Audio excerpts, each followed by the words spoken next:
मेरे प्रिय मित्रों, आइए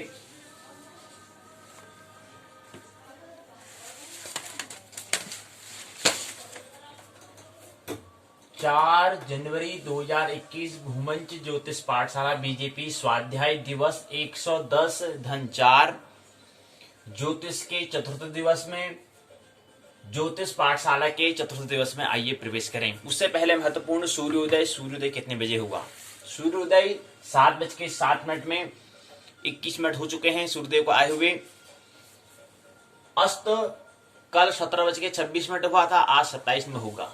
17:27 में आज अस्त होगा। तो आइए हम भी दैनिक कार्यक्रम स्वधर्म के अंदर आने वाला जो सर्वप्रथम मुख्य कार्य है स्वाध्याय में आइए प्रवेश करें। जानते हैं हम पाठशाला के 2 भाग होते हैं। पहले भाग को हम पाठ्यचर्या प्रश्नोत्तर चर्चा, दूसरे भाग को हम पाठ्यक्रम पाठ्य चर्चा कहते हैं। पाठशाला के दोनों भाग में प्रवेश करने से पहले एक जानकारी लेते हैं, उसके बाद फिर हम पाठशाला के जो पहला भाग है उसको बाद में लेंगे और पाठशाला का जो दूसरा भाग है उसको पहले लेंगे। उससे पहले 2 सूचना, एक इंफॉर्मेशन और दूसरे ये जो हमें यहाँ पर दिया गया है योजना के बारे में। एक इंफॉर्मेशन, एक योजना पर बात करेंगे, 2 बिंदु पर बात करेंगे। उसके बाद फिर हम पाठशाला के दूसरे भाग में, उसके बाद पाठशाला के पहले भाग में आएंगे, प्रवेश करेंगे। आइए पहले सूचना है, पुरुषार्थी बनने का एक साधन है विवाह। आत्म संयम और पुरुषार्थ से पति पत्नी द्वारा वैवाहिक जीवन को सफल बनाया जा सकता है। प्राचीन महर्षियों की दृष्टि में विवाहित जीवन को सर्वोत्कृष्ट जीवन की संज्ञा दी है, नाम दिया है। जहां पवित्र जीवन है वहां पापमय उत्पत्ति कहाँ हो सकती है। इसके अलावा प्राचीन धर्म ग्रंथ ऋग्वेद में वर्णित है, समानी व आकृति ही समाना हृदय समान हो, अर्थात हमारा आचरण समान हो, हमारा मन समान हो, हम एक दूसरे की सहायता के लिए सदैव तत्पर रहे। आध्यात्मिक विकास का मिलता है सुनहरा अवसर। भारतीय संस्कृति में विवाह बंधन सामाजिक धार्मिक जीवन यापन का उत्कृष्ट शिक्षण स्थल है। यह आध्यात्मिक विकास के लिए एक उच्चतम शिक्षण स्थल भी प्रदान करता है। विवाहित जीवन बहुतों के लिए बाध्यकारी हो सकता है, परंतु उसके लिए उनके विचारों को कारण न मानकर पुरुषार्थ और आत्म संयम की कमी को ही कारण मानना होगा। जीवन सहचर के साथ एकात्मता होती है। प्राचीन ग्रंथ ऋग्वेद में जिस प्रकार पति और पत्नी के लिए एकात्मता का वर्णन किया गया है, तभी अनुभव हो सकता है जब पति और पत्नी एक दूसरे के प्रति अभिन्नता की सोच रखते हो। इसी दृष्टिकोण से विवाह के लिए 7 फेरों की रचना हुई, जो निरंतर अभी भी मान्य है। तो सूचना ये है, पुरुषार्थी बनने का एक साधन है विवाह। आइए दूसरा योजना प्लान के बारे में आइए थोड़ा बात कर लें। प्लान है 2021, 2022, 2023, 2024 4 वर्ष, आने वाले 4 वर्ष हैं, उसकी योजना, उसका प्लान, कैसे उसको हमें, जिस तरह से उसको हमें क्या कार्य हमें करना है, कौन कौन से प्रोग्राम, कौन कौन से कार्यक्रम हमें आयोजित करने हैं, उसके बारे में विचार करते हैं। आइए तो 4 वर्ष को हम ले सकते हैं। पहले वर्ष को क्वार्टर फाइनल मैच, दूसरे को सेमीफाइनल मैच, तीसरे को क्वार्टर टू फाइनल मैच, चौथे को फाइनल मैच, ऐसा भी हम कह सकते हैं। 21 को हमने, 22 को, 23 को और 24 को। तो 2021 साल की प्रकृति में चल रहा है और आज जनवरी की 4वीं तिथि हो चुकी है, 4 तारीख प्रकृति में चल रही है। तो 3 दिन चले गए, 3 दिन जा चुके हैं। तो आने वाले, हमने कहा कि 1 जनवरी 2021 से लेकर के 31 दिसंबर 2024 के बीच में अगर हम दिनों की अगर बात करें, दिवस की अगर बात करें, अहोरात्र की अगर बात करें, तो वो आते हैं 1571 अहोरात्र। 1571 अहोरात्र को हमने, जिसमें 110 दिन 4 को भी हमने जोड़, 110 दिन को भी हमने जोड़ रखा है। वैसे अगर देखें 2021 में 362 दिन होंगे, 2022 में 362 दिन होंगे, 2023 में 362 दिन होंगे, 2024 में 365 धन 1। तो कुल मिला के 1460 प्लस 1 अर्थात 1461 दिन होते हैं। तो कुल दिवस क्या है 1461 हैं, जिसमें 100 अगर हम जब से हमारा भूमंजी ज्योतिष पाठशाला का शुभारंभ हुआ है उसके दिन कितने हो चुके हैं 110 दिन हो चुके हैं, और प्लस 3 चौथा चल रहा है अभी प्रकृति में, प्रगतिशील है। तो 110 दिन 3 अर्थात 113 दिन हो चुके हैं, और 14वां दिन चल रहा है। 14वां जो दिन है वो दिवस जो है चल रहा है अभी प्रकृति में। तो उसकी तो गणना भी, उसको भी अगर गणना करते हैं तब जाके 1571 दिन दिवस होते हैं, अहोरात्र होते हैं। लेकिन हमारे पास कुल दिन अगर हम 1 जनवरी से अगर बात करें 2021 फर्स्ट जनवरी से अगर बात करें तो इसमें हमें 1461 दिन मिलते हैं, जिसमें 3 दिन जा चुके हैं, तो 1458 दिन शेष रह गए। तो आने वाले 1458 दिन को हमें कैसे करना है, किस हिसाब से, किस तरीके से हमें करना है, क्या क्या चीज हमें करनी है, उसके बारे में थोड़ा आइए हम थोड़ा योजना के बारे में यहाँ पर देख लेते हैं, दर्शन कर लें। और 208 सप्ताह होते हैं। 208 सप्ताह धन 4 दिन। अगर हम कहें 4 वर्ष में कितने सप्ताह होंगे तो 208 सप्ताह होंगे, क्योंकि एक वर्ष में 52 सप्ताह होते हैं। अगर 4 वर्ष की बात करें तो 208 सप्ताह होते हैं प्लस धन 4 दिन, तब जाके 1461 दिन होते हैं। धन फिर एक और, तब जाके 1460 प्लस 1 तब जाके 1461 दिन होते हैं। अब आइए, तो ये हम जो गणना करेंगे पूरे, जो हम 1471 की हमें बात करें, ये 13 सितंबर 2020 से प्रारंभ हो चुका है। 13 सितंबर 2020 से प्रारंभ हो चुका है समय की गणना करना, और वहां से गणना करेंगे तो 31 दिसंबर 2024 तक गणना करें तो वह गणना 1571 दिन होते हैं। तो 1571 दिन की जो हमारी क्या है पूरी सीरीज जो है, जिसको हमने 4 भागों में बांटा है, तो 4 भागों में जो सीरीज हमने दिया, जो परिश्रम श्रृंखला हमने जो दिया है, इस 4 भाग को बहुत महत्वपूर्ण समय है, बहुत महत्वपूर्ण समय है। इस समय को हमें कैसे व्यतीत करना है, कैसे इसको किस दिशा में लगाना है, किन किन बातों का ध्यान रखना है, और किन किन विषयों में हमें कौन सी विषय में कौन सा हमें चीज हमें समझनी है, जाननी है, उसको हम समझते हैं। तो ये हमने कुल दिन की बात हमने कर ली। तो 1571 दिवस होते हैं, ये सूचना ये थी। योजना का पहला चरण ये था। दूसरा चरण हमने कहा 2024 NET NTA UGC 2024 की हमें थोड़ा तैयारी उसके बारे में हमें करना है, तो अभी से हमें तैयार होना होगा। इसमें स्नातक हमने कहा 2019-2020 में पहला वर्ष, 2020 में 2020 से 2021 दूसरा वर्ष स्नातक का, 2021 से 2022 स्नातक का तीसरा वर्ष। उसके बाद स्नातकोत्तर 2022 से 2023, स्नातकोत्तर 2023 से 2024। तो ऐसे 24 में क्या हो जाएगा, 24 के 30/6/2024 के 6ठे महीने के 30वीं तिथि को क्या हो जाएगा, स्नातकोत्तर द्वितीय वर्ष भी पूर्ण हो जाएगा। उसके बाद फिर हमारे 6 महीने और शेष हमारे पर रह जाएंगे। तो 6 महीने पर हमें क्या करना है उसके बारे में बात कर लें। और ये हम स्नातक और स्नातकोत्तर किसकी बात कर रहे हैं, UOU उत्तराखंड मुक्त विश्वविद्यालय हल्द्वानी के के जो पाठ्यक्रम है उसके स्नातक और उसके स्नातकोत्तर की हम बात कर रहे हैं। तो इस तरह से क्या होगा, BA इस तरह से MA होगा, bachelor of art, master of arts के बारे में बात कर रहे हैं, ऐसे पूर्ण होगा। जितने समय में क्या हो जाएगा, पूर्ण हो जाएगा। तो ये दूसरा चरण रहा। अब तीसरा चरण हमें क्या करना है, जो हम कह रहे हैं कि जो समय हमारे पास शेष है हमारे पास, उसको हमें कैसे करना है। 1458 दिन का जो शेष हमारे पास है, जो दिन रह गए हैं, उनको हमें कैसे लगाना है।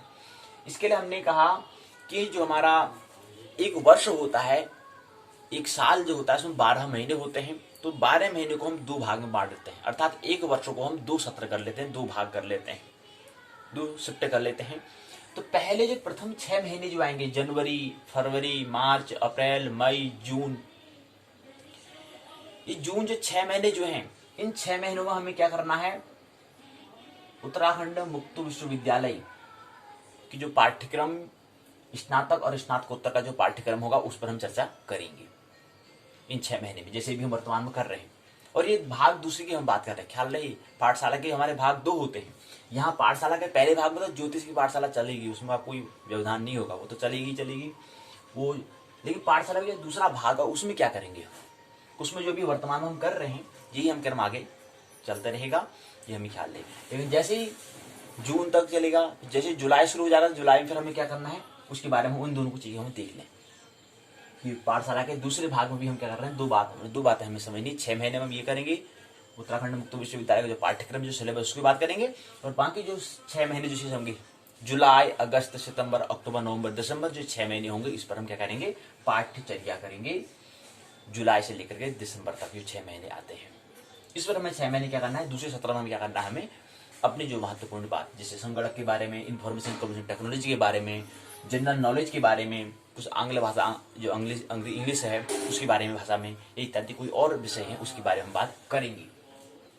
अब थोड़ा इसको और हम समझ लेते हैं। इसको हमने 1, 2, 3, 4 भागों में बांटा है, और इसको भी हमने 4 भागों में बांटा है। तो 6 महीने जो आएंगे इसमें पहले हमें क्या करना है, क्योंकि हमारे पास 4 भागों में क्यों बांटा कि हमारे 4 वर्ष हमारे पास है, और 4 वर्ष में हमने 6 महीने यहाँ, 6 महीने यहाँ, इसलिए 4 वर्ष, 4 भाग इसके भी होंगे, 4 भाग इसके भी होंगे, तो 4 साल शेष हमारे पास है, 4 वर्ष हमारे पास शेष है। इसलिए तो पहला जो वर्ष है 2021 का वर्ष जो है, उसमें हम यूओयू स्नातक पाठ्यक्रम पर हम बात करेंगे, स्नातक द्वितीय। उसके बाद जो भी वर्तमान में कर रहे हैं, उसके बाद फिर स्नातक तृतीय वर्ष यूओयू स्नातक जो पाठ्यक्रम उसको हम बात करेंगे। उसके बाद फिर स्नातकोत्तर यूओयू स्नातकोत्तर पाठ्यक्रम पर हम बात करेंगे। और फिर उसके बाद चौथे वर्ष में, तीसरे वर्ष में ये हो गया, चौथे वर्ष में फिर क्या करेंगे, स्नातकोत्तर उत्तराखंड मुक्त विश्वविद्यालय यूओयू की पाठ्यक्रम पर हम चर्चा करेंगे। और चर्चा हमारी क्या है, पाठशाला के दूसरे भाग पर, यानी कि ये वाला भाग जो है इस भाग में बात करेंगे। इस वाले भाग में कब ज्योतिष की पाठशाला होगी, ध्यान दें।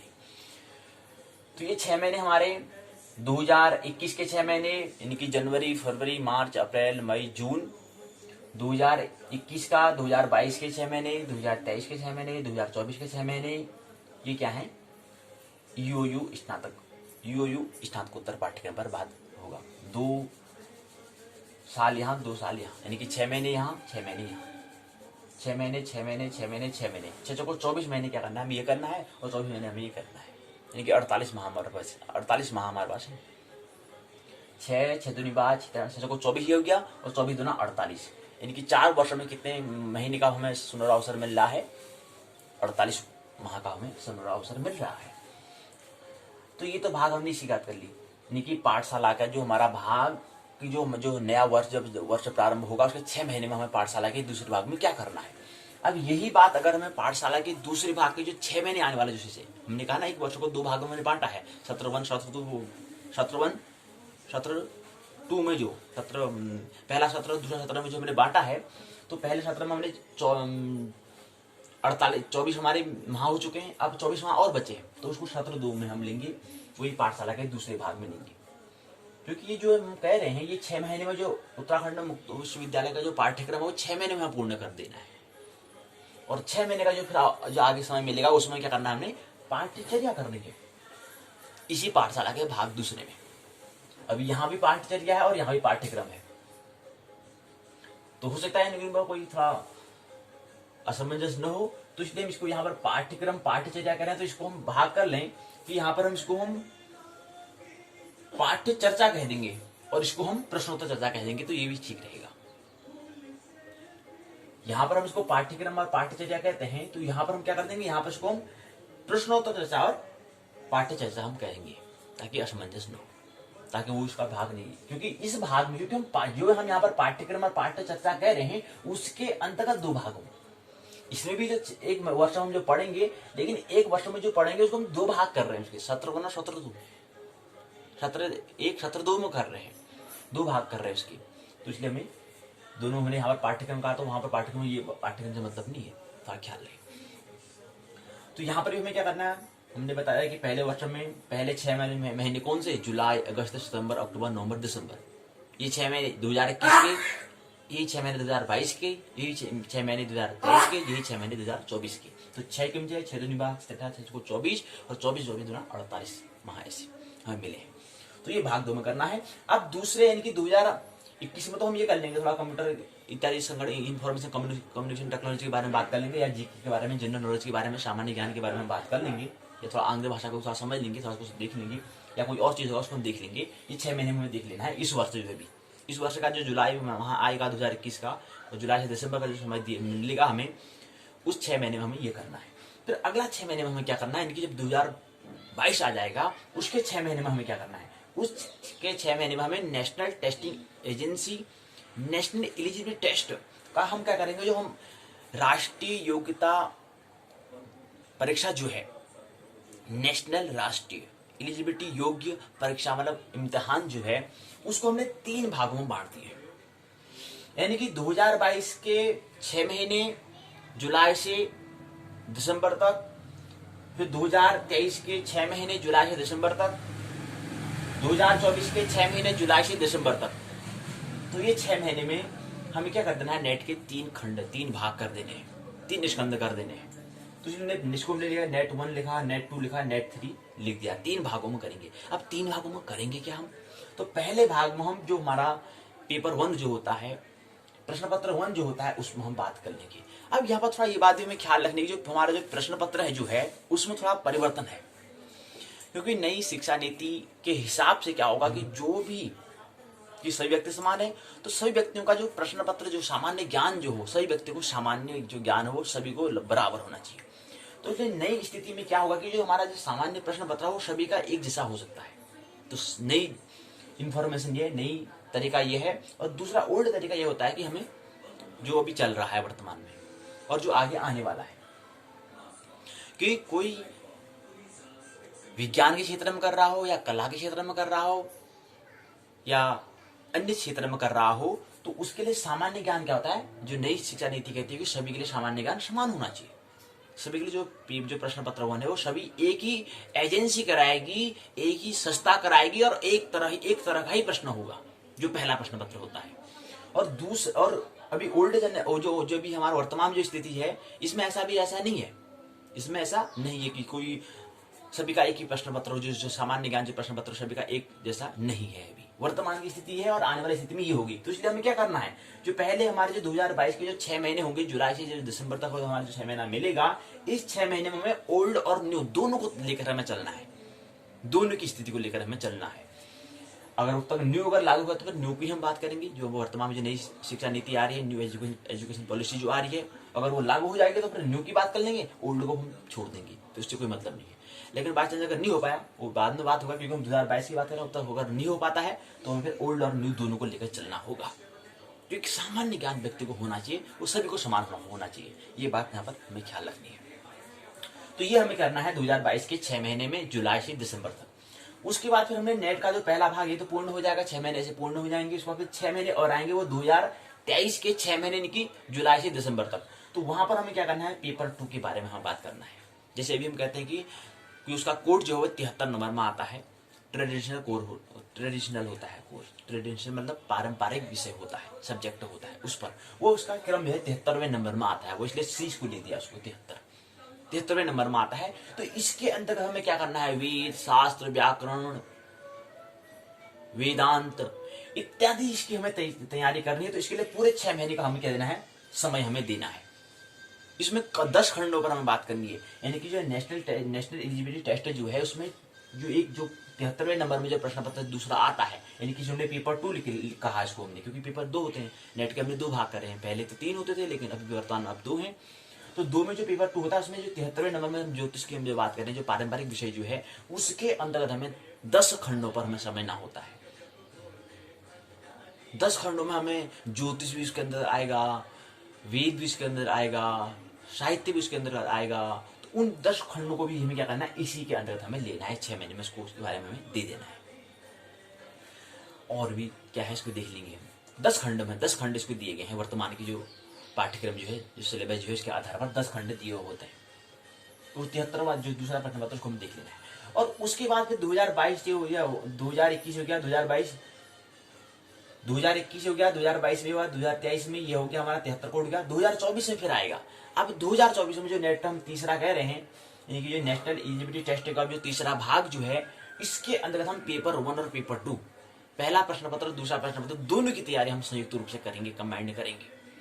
जो हमने कहा कि ओल्ड एंड न्यू जो जनरल नॉलेज जो सामान्य ज्ञान होता है उसको भी हम लेते चलेंगे, और साथ ही साथ हम दूसरे क्या करेंगे, इसको जो हमारा 73 कोड है, नेशनल एलिजिबिलिटी टेस्ट का जो 73वां कोड है, जो 73वें नंबर में आता है, पारंपरिक जो विषय है, ट्रेडिशनल को जो सब्जेक्ट है, जो है विषय है, उसको भी हम क्या करेंगे, दोनों साथ साथ ले लेंगे। तो 6 महीने में कहेंगे कि 3 महीने 3 महीने ऐसा भी हम कर सकते हैं, या साथ ही ले सकते हैं।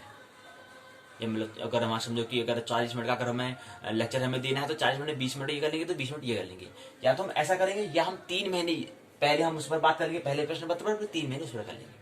ये फिर आगे वाले समय में हम बात कर लेंगे, उसको व्यवस्थित हम कर लेंगे।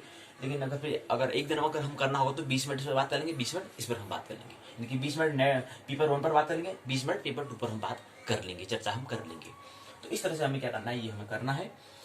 जॉब विल बी डन 2025,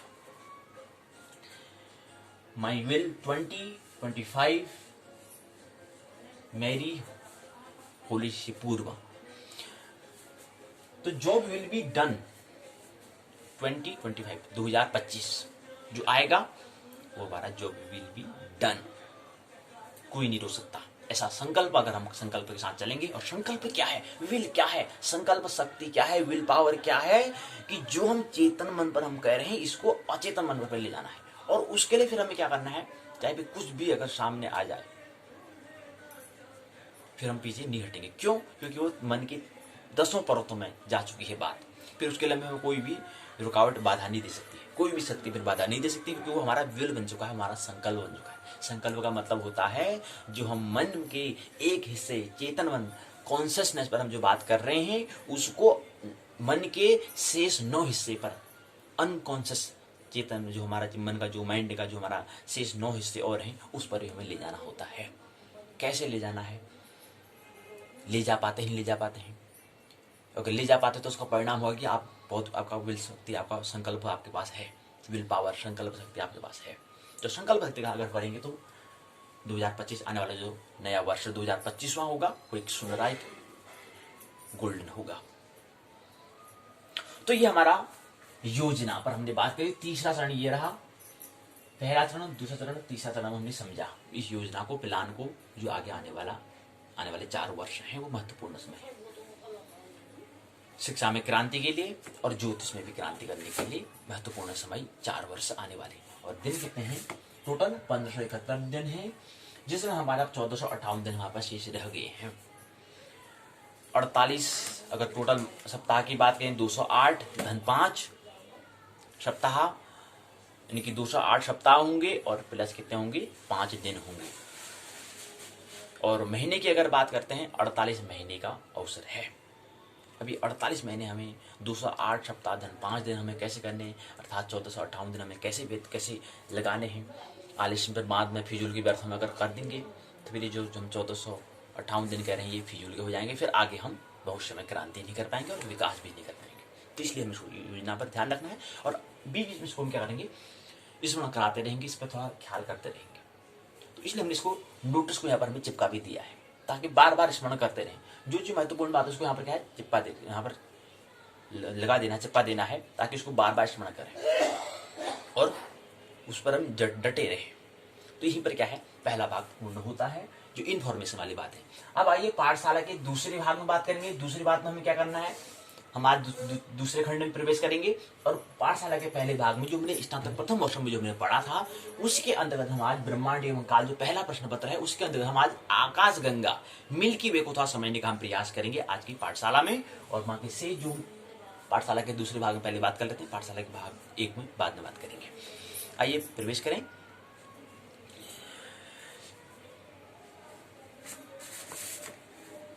तो चौथे दिवस में प्रवेश करते हैं। आइए, उत्तराखंड मुक्त विश्वविद्यालय के स्नातक का द्वितीय वर्ष है, द्वितीय वर्ष में, और ज्योतिष विषय है JY 201 जातक शास्त्र और फलादेश के सिद्धांत। क्योंकि जातक शास्त्र के अंतर्गत ही फल का आदेश किया जाता है। क्यों? जातक शास्त्र जो है वह ज्योतिष का तीसरा हिस्सा जातक होरा फलित ज्योतिष के अंतर्गत जातक और होरा शास्त्र आता है। जातक हो या होरा शास्त्र को आता है। और जातक शास्त्र में ही क्या होता है? फलादेश होता है। ये क्या है? फलादेश के सिद्धांत है। तो ये खंड दूसरा है। इसके अंतर्गत हमने पहले खंड हमने देख लिया, 5 इकाई हमने देख ली थी। आज हम खंड दूसरे में प्रवेश करेंगे, जिसका नाम है, खंड दूसरे का नाम दिया है ग्रह भाव विचार।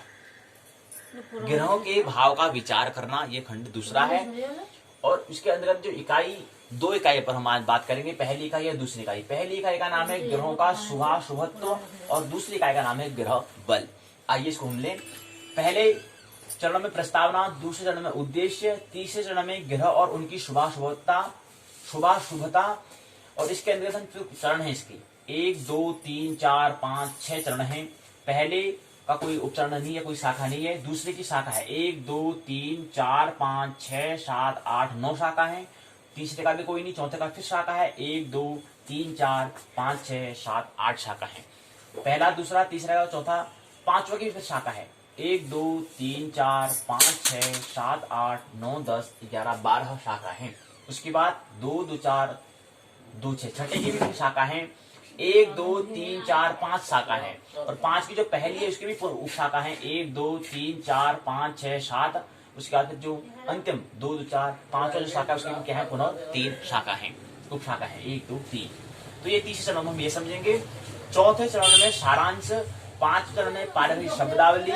पारिभाषिक शब्दावली के अंतर्गत हमें कुछ बात तथ्य हमें समझने हैं, टर्म से समझने हैं, एलिमेंट से समझने हैं। पहला 1 2 3 4 5 टर्म्स को, 5 तथ्यों को हमें समझना है। इसके बाद फिर छठा चरण में 2 प्रश्न हम लेंगे। 2 प्रश्नों पर हम क्या करेंगे?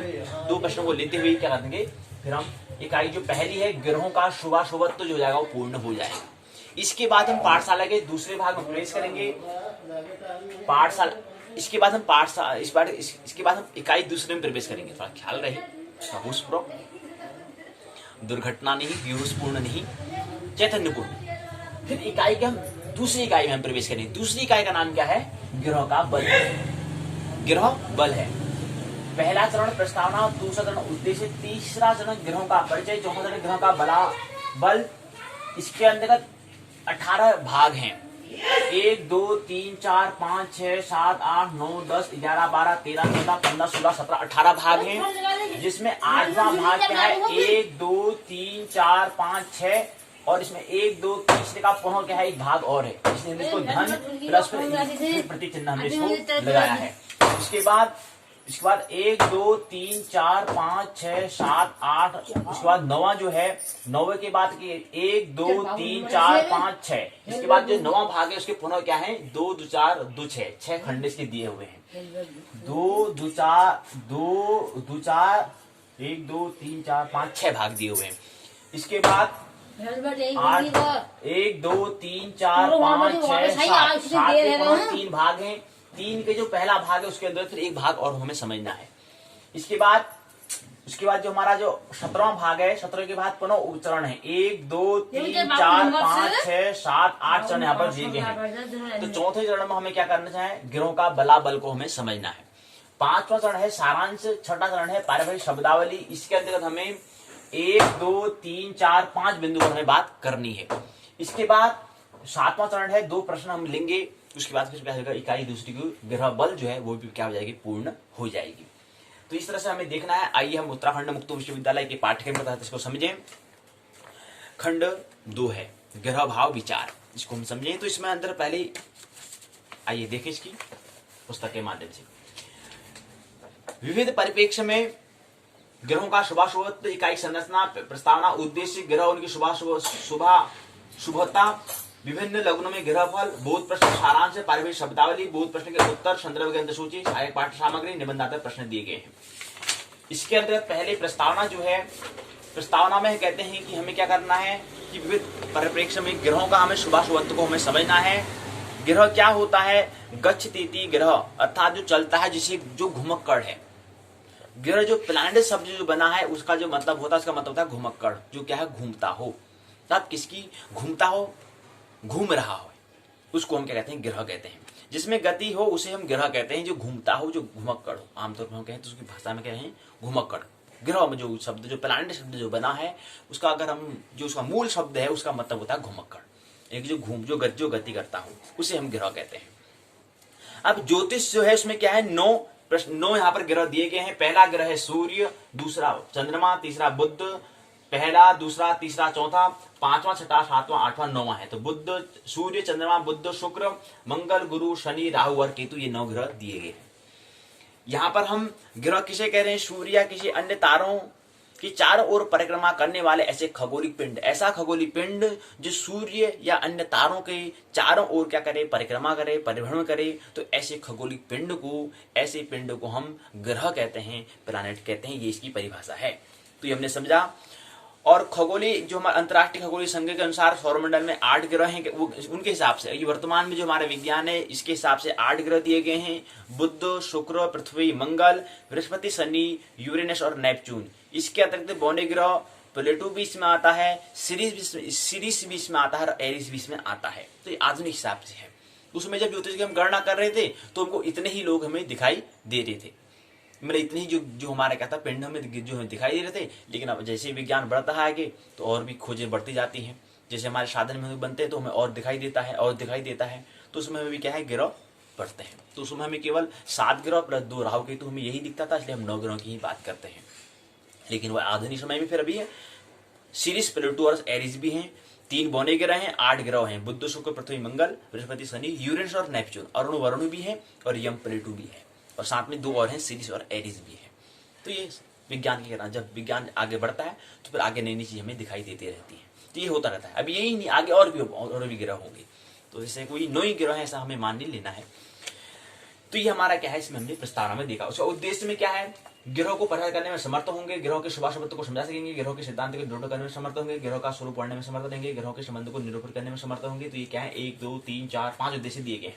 उसको आगे आता है ग्रह और उसकी शुभाशुभता। ग्रह क्या है, गृह्णाति फलदात्रेवेन जीवान इति ग्रह, अर्थात जो जीवों को फल देने के लिए ग्रहण करे, पकड़े।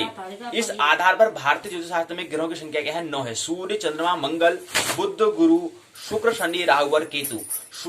शुभाशुभता की दृष्टि से ग्रहों में गुरु, शुक्र, बुध, चंद्रमा को हम शुभ ग्रह कहते हैं। सूर्य, मंगल, शनि, राहु, केतु को हम अशुभ कहते हैं। क्षीण चंद्रमा को हम क्या कहते हैं, अशुभ मानते हैं, अशुभ ग्रह कहते हैं। तो शुभ और अशुभ ग्रह किसे कहते हैं, 9 ग्रह में हमने क्या कहा कि शुभ ग्रह कौन से हैं, अशुभ ग्रह कौन से हैं। शुभ ग्रह में सूर्य,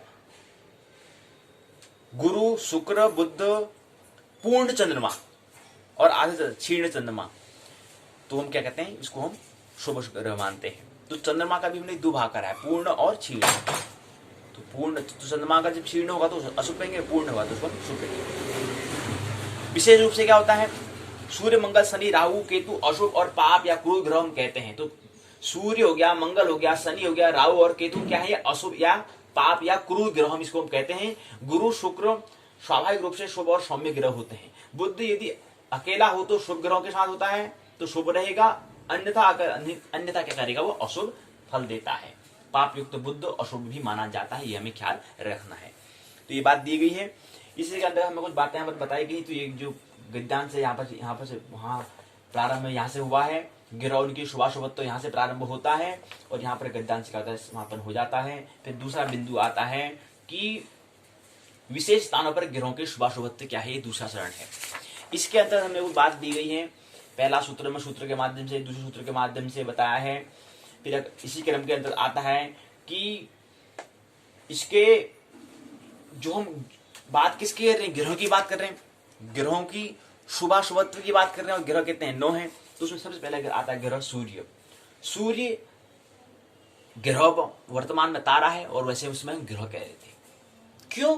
क्योंकि ग्रह, सूर्य भी किसी की परिक्रमा कर रहा है। हमने ग्रह की परिभाषा क्या है, ग्रह की डेफिनेशन क्या है, प्लैनेट की डेफिनेशन क्या है, जो घूमे, जो घुमक्कड़ हो। तो सूर्य भी तो घुमक्कड़ है, तो इसलिए सूर्य को हम ग्रह कहते हैं। तो इसलिए सूर्य को हमने ग्रह कहा क्योंकि वो भी घूम रहा है, किसी अन्य सूर्य के, महासूर्य की परिक्रमा कर रहा है। तो इसलिए वो भी क्या है, एक तरह से ग्रह है। कहने का मतलब इसलिए इसको हमने ग्रह कहा। क्योंकि उसकी परिभाषा उसमें भी लागू हो रही है, इसलिए इसको हम ग्रह कह रहे हैं। और तारा तो है ही, ये तो हम जानते हैं, स्टार तो है ही। सूर्य सिंह राशि का स्वामी मेष राशि में उच्च का माना जाता है, तुला राशि में नीच का माना जाता है। मंगल मेष और वृश्चिक राशि में का स्वामी होता है, तो मंगल क्या है, मेष और वृश्चिक राशि का स्वामी होता है। मकर राशि में उच्च माना जाता है, कर्क राशि में नीच माना जाता है। तीसरा आता है चंद्रमा, कर्क राशि का स्वामी होता है, वृषभ राशि में शुभ, वृश्चिक राशि में अशुभ माना जाता है। चौथा बुध कन्या और मिथुन राशि का स्वामी होता है, बुध कन्या राशि में उच्च, कन्या राशि में तो उच्च होगा, मीन राशि में क्या हो जाएगा, नीच होता है, ये हमें ख्याल रखें। फिर पांचवा गुरु है, धनु और मीन राशि का स्वामी है, कर्क राशि में उच्च और मकर राशि में नीच माना जाता है। छठा शुक्र है, शुक्र वृषभ और तुला का स्वामी, जो राशि है, जो ढीर है, उसका स्वामी है, मीन राशि में उच्च होता है, कन्या राशि में नीच होता है, ये हमें ख्याल रहे, उच्च और नीच का हमें ख्याल रखना है। सातवां शनि कुंभ और मकर राशि का स्वगृही होता है, तुला में तो उच्च होता है, मेष में नीच का होता है। आठवां राहु कन्या राशि का स्वामी, मिथुन और वृश्चिक में उच्च का होता है, धनु में नीच का, कर्क में मूल त्रिकोण स्थित माना जाता है। उसके बाद केतु धनु और वृश्चिक राशि में उच्च का होता है, मिथुन राशि में नीच का, सिंह राशि में मूल त्रिकोण का, मीन में क्षेत्रीय होता है, वृश्चिक राशि में नीच का होता है। तो ये हमें ख्याल रखना है 9 ग्रहों का। जन्म कुंडली का विश्लेषण अंशों के आधार पर करने पर ग्रहों की वास्तविक बलाबल को हम ज्ञात कर सकते हैं। शुभ और अशुभ ग्रह क्या है, चंद्रमा बुध शुक्र गुरु, ये क्रम में अधिक शुभ माने जाते हैं, अर्थात चंद्रमा से बुध, बुध से शुक्र, शुक्र से गुरु अधिक शुभ माने जाते हैं। सूर्य मंगल शनि राहु, ये जो क्रम है अधिक पापी ग्रह होते हैं। सूर्य से मंगल, मंगल से शनि, शनि से राहु अधिक पापी होता है, अधिक पापी होता है। ग्रहों के मित्र और शत्रु, अगला चरण आता है। ग्रहों के मित्र और शत्रु की हम बात करते हैं तो पहले सूर्य के चंद्रमा में, फिर चंद्रमा के बुध में, फिर मंगल के शनि में, फिर बुध के सूर्य में, फिर गुरु के मंगल में, शुक्र के गुरु में, शनि के गुरु में, राहु के गुरु में, इस तरह से हमें करना है। तो बुध सूर्य के चंद्रमा अधिमित्र, बुध मित्र, गुरु सम, शुक्र और शनि क्या है, अधिशत्रु होते हैं। चंद्रमा के बुध अधिमित्र होता है, शुक्र गुरु शनि मित्र होते हैं, सूर्य सम होता है, मंगल शत्रु होता है। मंगल के शनि मित्र होते हैं, सूर्य चंद्रमा गुरु सम होते हैं, बुध और शुक्र और बुध अधि शत्रु होते हैं। फिर बुध के सूर्य अधिमित्र, गुरु मित्र होता है, चंद्र शुक्र सम होते हैं, मंगल और शनि शत्रु होते हैं। गुरु के मंगल चंद्र अधिमित्र, शनि मित्र, सूर्य सम और बुध शुक्र बुध अधिशत्रु होते हैं। गुरु मित्र होते हैं, सूर्य चंद्र बुध शनि सम और मंगल अधिशत्रु होते हैं। गुरु मित्र होता है, चंद्र मंगल होता है, बुध शुक्र सम और सूर्य अधिशत्रु होते हैं। राहु के गुरु मित्र, सूर्य चंद्र बुध शनि सम होता है, मंगल शत्रु होता है, ये हमें ख्याल रखना है इस तरह से। तो ये हमें देखना है कि कुंडली में क्या करना होता है। हर व्यक्ति की कुंडली में शुभ और अशुभ ग्रह का अलग अलग होता है, और जब मुसीबत आती है व्यक्ति अपनी कुंडली में लेकर ज्योतिष को समझने के लिए, जो एस्ट्रोलॉजी है उसको समझने के लिए एस्ट्रोलॉजर्स के पास, ज्योतिषियों के पास जाता है, तब भी किसी एक से वो कभी संतुष्ट नहीं होता है। ये हमें समझना है। तो ये गद्दान से यहाँ पर प्रारंभ होता है चरण ये, और यहाँ पर क्या होता है, पूर्ण हो जाता है। इसके बाद अगला चरण आता है भिन्न भिन्न लग्नों से ग्रहों का फल। मेष लग्न हो गया, वृषभ लग्न हो गया, मिथुन लग्न हो गया, कर्क लग्न हो गया, सिंह लग्न हो गया, कन्या लग्न हो गया, तुला लग्न हो गया, वृश्चिक लग्न हो गया, धनु लग्न, मकर लग्न अगर ऐसा है। तो सिंह लग्न की अगर कुंडली है तो उसमें क्या रखें, आइए देखें। इस लग्न के लिए मंगल, बृहस्पति और सूर्य क्या होते हैं, शुभ होते हैं।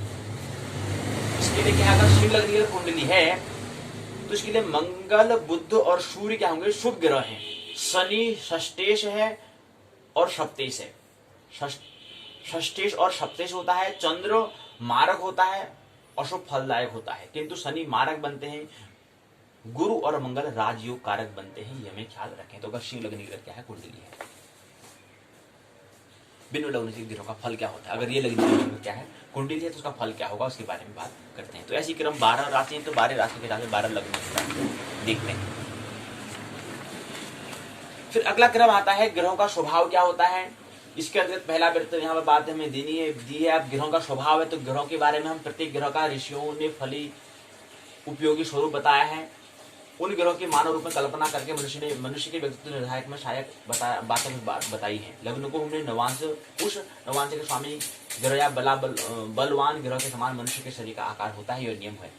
अब यहाँ पर ग्रहों का स्वरूप है, तो पहला ग्रह सूर्य, दूसरा चंद्रमा, तीसरा मंगल, चौथा बुध, पांचवा गुरु, छठा शुक्र, सातवां शनि, आठवां शनि यहाँ पर दिया गया साथ ही यहाँ पर ग्रह में दिए गए। तो पहला सूर्य, चंद्रमा, मंगल, बुध, गुरु, शुक्र, शनि, 7 ग्रह को हमें समझना है ग्रहों का स्वरूप में, क्योंकि मुख्य तो यही है। अब सूर्य क्या है, आंखों के सफेद भाग में थोड़ा अधिक पित्त वाला होता है, कम बालों वाला होता है। चंद्रमा मझोला, गोल, अति वायु, कफ, विकार, बुद्धिमान, ये क्या है इसके स्वरूप है, ग्रहों का स्वरूप ही है, स्वरूप बता रहे हैं। मंगल का क्रूर दृष्टि वाला होगा, जवान दिखने वाला होगा, चंचलता, जल्दीबाजी होगा, पतली कमर वाला होगा। ये इसका क्या है, स्वभाव, नेचर है ग्रह का। ऐसा स्वभाव अगर ग्रह का है तो अगर हमारा जन्म कुंडली जिसमें हमारा जन्म हो रहा था उसमें अगर वह है तो वैसा ही हमारा स्वभाव भी हो जाएगा, क्योंकि हमने उस स्वभाव को चुना है, उस स्थिति को हमने चुना है, तो इसलिए हमारा स्वभाव वैसा ही होता है।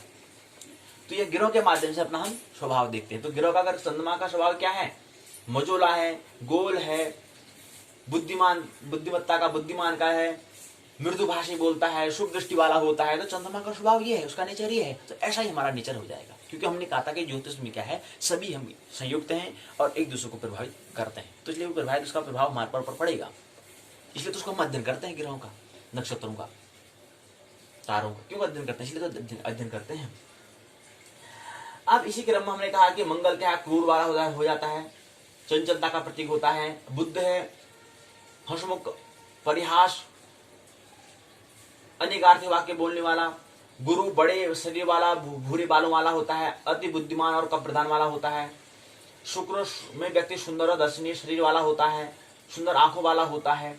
ज्योतिष में क्या है, कोई व्यक्ति बड़ा सुंदर होता है तो उसका भी कारण, वजह होता है, उसको समझने का प्रयास हमें ज्योतिष में दिया होता है। उसका वजह क्या है, कोई काला है, गोरा है, किसी हाथ की माथे रेखा, ये सब क्या है इसमें ज्योतिष के अंदर मौजूद होता है, विद्यमान होता है, उसका कारण होता है, वजह होता है। क्योंकि हमने कहा कोई भी दुर्घटना, जो दुर्घटना होती है वो भी दुर्घटना नहीं है, कोई भी एक्सीडेंटल नहीं होता, ये हमें ख्याल रखना।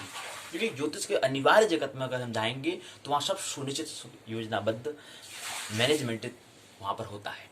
अगर हम अनिवार्य जगत में प्रवेश करना चाहें तो, उस जगत में अगर प्रवेश करना चाहें तो वो जगत है ब्रह्म जगत, वो जगत है अनिवार्य, इसेंशियल जगत, इसेंशियल वर्ड। तो शनि गुरु का बता दिया, उसका शुक्र है, शुक्र का व्यक्ति सुंदर और शरीर वाला, दर्शनीय शरीर वाला होगा, सुंदर आंखों वाला होगा, घुंघरालू बाल वाला होगा। बालों का भी घुंघरालू होना, ये भी क्या है इसमें वजह का भी वजह है। उसके बाद अगला आता है शुक्र हो गया, फिर शनि आ गया, पतला शरीर होगा, रोम बाल, वात प्रकृति का होता है। तो ये क्या है, अकार्य कुशल होता है। ये क्या है, 7 ग्रहों के बारे में, उनके ग्रहों का स्वरूप, उनके नेचर को हमने समझा, उनका स्वरूप क्या है।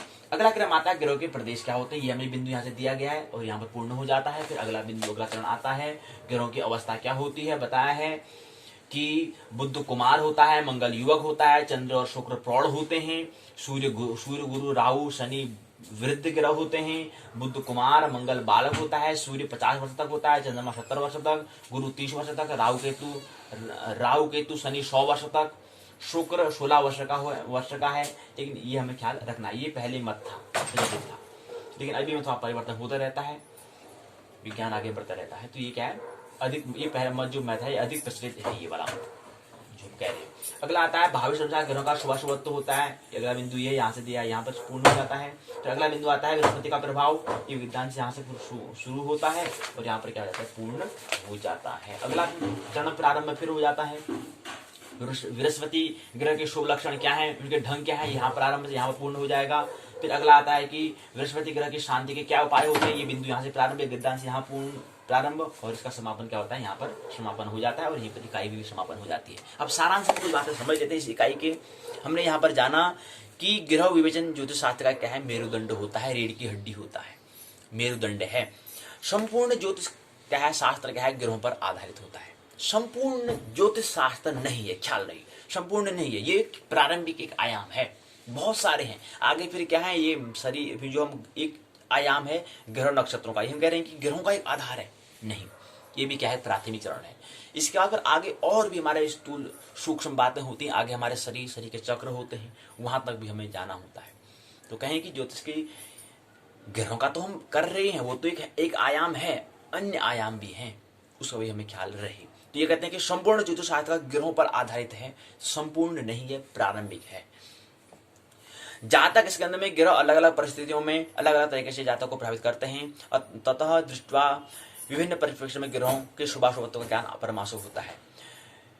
गृहणाति फलदातृतेन जीवान इति ग्रह, अर्थात जो क्या करे जीवों को फल देने के लिए ग्रहण कर रहे पकड़े उसको हम क्या कहते हैं, ग्रह कहते हैं। इस आधार पर भारतीय ज्योतिष में ग्रहों की संख्या क्या है, 9 है। सूर्य चंद्रमा मंगल बुध गुरु शुक्र शनि राहु केतु। शुभाशुभत्व की दृष्टि ग्रहों में गुरु शुक्र बुध पूर्ण चंद्रमा शुभ ग्रह में आता है। सूर्य मंगल शनि राहु केतु क्षीण चंद्रमा अशुभ ग्रह माना जाता है। विशेष रूप में सूर्य मंगल शनि राहु केतु अशुभ पाप और क्रूर ग्रह कहलाते हैं। गुरु शुक्र स्वाभाविक शुभ या सौम्य ग्रह कहलाते हैं। बुध यदि अकेला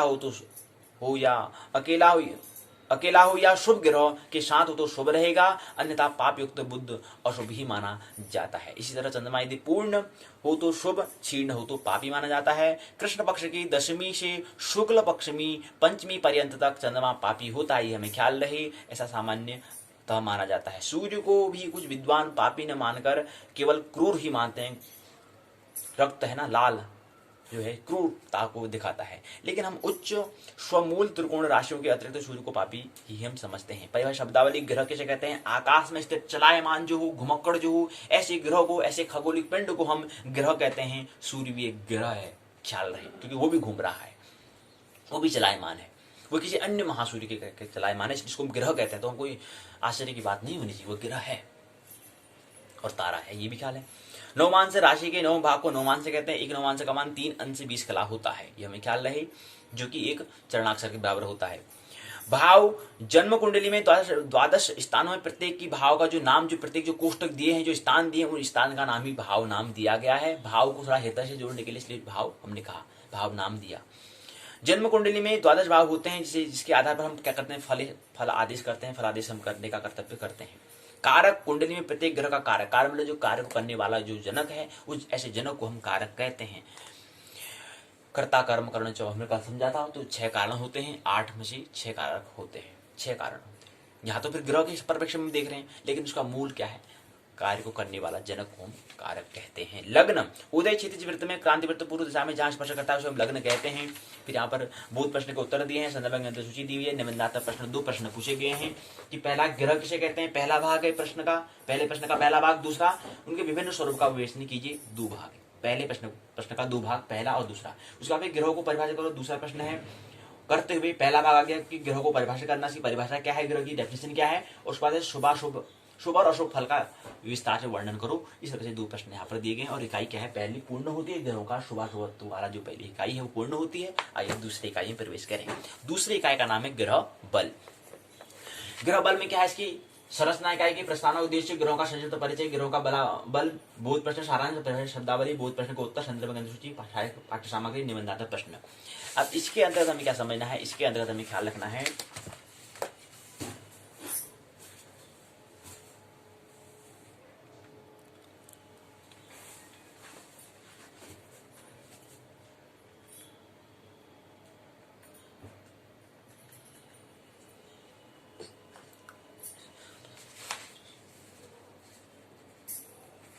ख्याल क्या रखना है। आइए प्रवेश करें तो दूसरी इकाई में देखते हैं। दूसरी इकाई में हमें क्या करना है, ग्रह बल को हमें देखना है। प्रस्तावना है, प्रस्तावना में कहते हैं कि ये क्या है, दूसरा खंड का दूसरी इकाई है, जिसका नाम ग्रह बल नाम दिया गया है इस इकाई का नाम। इसमें क्या करना है, ज्योतिष में ग्रह बल विचार एक महत्वपूर्ण विषय होता है, जिसके अंतर्गत ग्रहों के भिन्न भिन्न अवस्थाओं में उसके बल का हम ज्ञान करते हैं। ग्रह किस अवस्था में कितना बलवान होगा, कितना कमजोर होगा, इसका संबंध हमें अध्ययन करना होता है। इसका उसके संबंधित उससे रिलेटेड, उससे संबंधित हमें क्या करना है, अध्ययन हमें करना होता है। उसी को हम ग्रह बल कहते हैं कि कितना बलवान कितना क्षीण, उसको हम क्या कहते हैं, ग्रह बल कहते हैं। ग्रह मतलब बल, बलवान है कि क्षीण है। उद्देश्य 1 2 3 4 5 उद्देश्य दिए हैं। ग्रह को परिभाषित करने में समर्थ है, ग्रह के बलाबल को समझेंगे, ग्रह के सिद्धांतों निरूपण करने में समर्थ है, ग्रह के विभिन्न स्वरूप का वर्णन, ग्रह के संबंधों को निरूपण करना, ये हम 5 उद्देश्य को लेकर चलते हैं। ग्रहों का संक्षिप्त परिचय क्या है। ज्योतिष में जो हमारा जो भारतीय ज्योतिष है, इसमें 9 ग्रह माने जाते हैं। सूर्य एक पहला ग्रह, दूसरा चंद्रमा, तीसरा मंगल, चौथा बुध, 5वां गुरु, 6ठा शुक्र, 7वां शनि, 8वां 9वां राहु केतु हैं। यद्यपि कुल ग्रहों की संख्या 9 है, 9 ही नहीं है, और भी हो सकता है। हमने कहा कि जिस समय आज से 90-95 कम से कम 90 वर्ष पूर्व ज्योतिष काम कहें, अगर उसका सृजन हुआ था तो उस समय हमें जो हम, क्योंकि विज्ञान हाल ही में हुआ है, 2-2.5 हजार वर्ष पूर्व हुआ है, उससे पहले भी ज्योतिष था। ज्योतिष तो सबसे पहले सृजन हम कहें तो इससे पहले जो हमारी सभ्यता थी उसने इसको सृजन किया था, विकसित विज्ञान है। तो उस समय जो ऐसे साधन नहीं थे, उस समय में केवल 7 ग्रह प्लस 2 राहु केतु मिलाकर 9 ग्रहों में दिख रही थी। लेकिन ग्रह इतने ही नहीं है, और भी हो सकते हैं। अगर हम और साधन हमको मिल जाए, ऐसा साधन मिल जाए जिससे में और भी हम आकाश का जो शून्य का हम अंतरिक्ष का अन्वेषण करें, देखें, ढूंढें, तो और भी ग्रह भी हमें मिल सकते हैं। तो ये जरूरी नहीं है कि 9 ही है, या ये हमें नहीं समझना चाहिए। आगे परिवर्तन होता रहता है। अगर कोई साधन हमें मिल जाए तो अगर हम देखें तो हमें और भी ग्रह मिल सकते हैं, ये हमें ख्याल रहे। जैसे भी वर्तमान में मिल चुका है, अरुण वरुण मिला है, यम मिला है, 2-3 बौने ग्रह मिले हैं, जिसमें प्लेटो भी आता है, यम भी आता है। तो इसी तरह से नई नई विज्ञान की खोज होते रहेगी तो ग्रह बढ़ते रहेंगे, ख्याल रहे। तो उस समय जो सभ्यता थी, उस समय क्या थे, 9 थी, 7 + 2, तो ये 9 ग्रहों को हमने स्थान दिया है। ग्रह सामान्य अध्ययन की सुविधा के लिए हम इसको ग्रह कहते हैं। सूर्य और चंद्रमा क्या है, सूर्य को हम तारा कहते हैं, चंद्रमा को उपग्रह कहते हैं। अब सूर्य को भी हमने ग्रह कहा है और चंद्रमा को भी ग्रह कहा है। ये ग्रह का मेन मतलब क्या होता है, ग्रह का मतलब जो घूमे, जो चलायमान हो।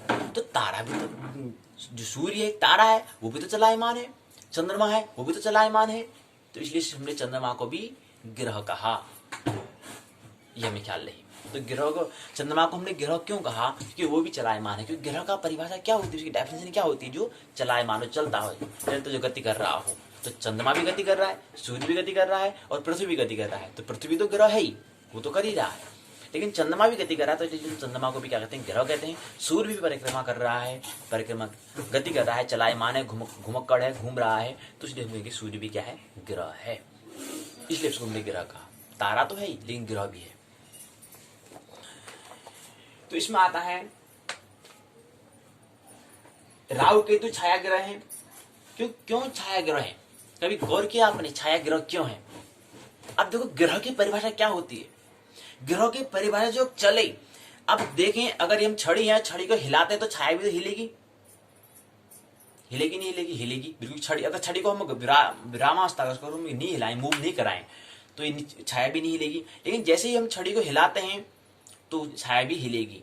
इसलिए हमने कहा कि जो पथ जो है, वो पथ में जब चंद्रमा और सूर्य का जो पथ जो है, वो जो जब तीनों ही घूम रहे हैं तो घूमेंगे तो उनकी छाया भी परिवर्तन होगा।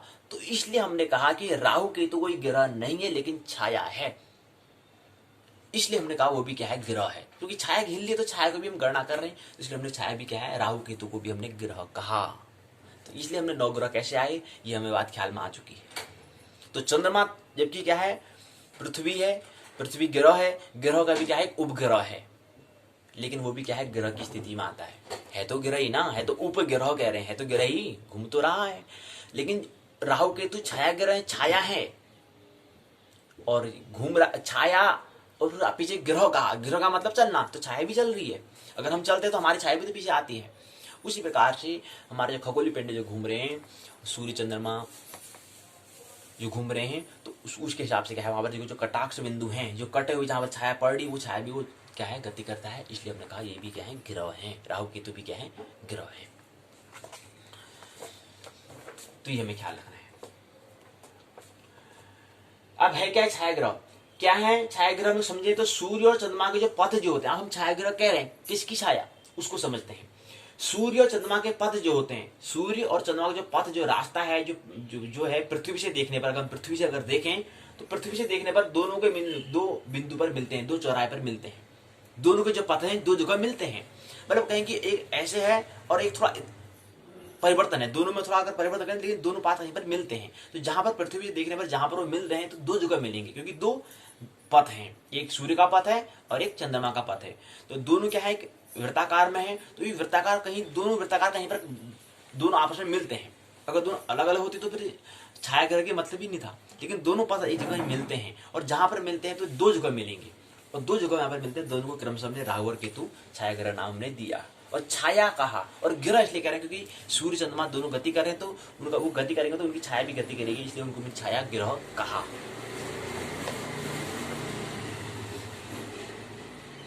मंगल, बुध, गुरु, शुक्र, शनि को हम 5 ग्रह जो हैं, लेकिन ग्रंथों में कहीं पर इनको तारा भी कहा जाता है। अब तारा भी कहा होगा, इसका भी कुछ वैज्ञानिक तो ख्याल रहे कि कह रहे हैं कि मंगल, बुध, गुरु, शुक्र और शनि ये 5 ग्रह हैं, लेकिन ग्रह कहीं ग्रंथों पर क्या है, इसको भी तारा कहा गया है। जैसे सूर्य को हम कह रहे हैं ग्रह भी कह रहे हैं। अब तारे की परिभाषा क्या होती है, डेफिनेशन क्या होती है, स्टार की परिभाषा क्या होती है, हो सकता है कहीं पर उस पर उसकी परिभाषा में अगर उसको विरोध करता हो, उसको अगर संतुष्ट कर रहा है उस परिभाषा को, तो हो सकता है वो भी तारा होंगे। कौन तारा? मंगल, बुध, गुरु, शुक्र, शनि, ये भी 5 ग्रह कहीं पर ग्रंथों पर तारा भी कहा गया है। तारा भी हो सकते हैं अगर उसकी परिभाषा में अगर उसको संतुष्ट करता है, उस परिभाषा को अगर वो बिलोंग करता होगा तो कहा है, किसी ने कुछ अनुभव से कहा होगा। तो ये हमने समझने का यहाँ पर किया गया है। अब हालांकि क्या है, फल ज्योतिष में प्लूटो आदि ग्रहों का स्थान अभी नहीं दिया गया है।